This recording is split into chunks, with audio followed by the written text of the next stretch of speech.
Now that we know that the frequency of oscillation of the boxing ball is 0.7 Hz, we can try to figure out a method for raising that frequency to 1 Hz. There's a number of ways we can go there. Either we can make the link shorter, increasing the frequency.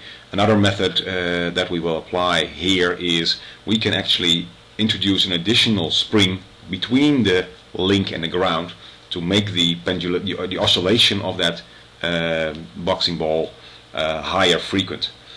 Let's do it like that. Okay, so we're gonna make a spring between the boxing ball link and the ground.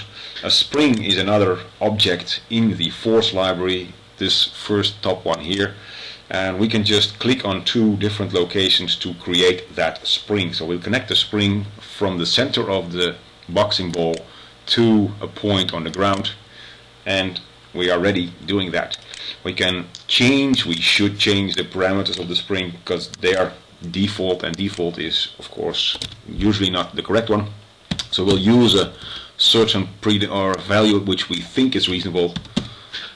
Okay, this could be a reasonable value, and we can see the response in the time domain simulation. Obviously we have a lot of damping, and we can also see the response in the frequency domain.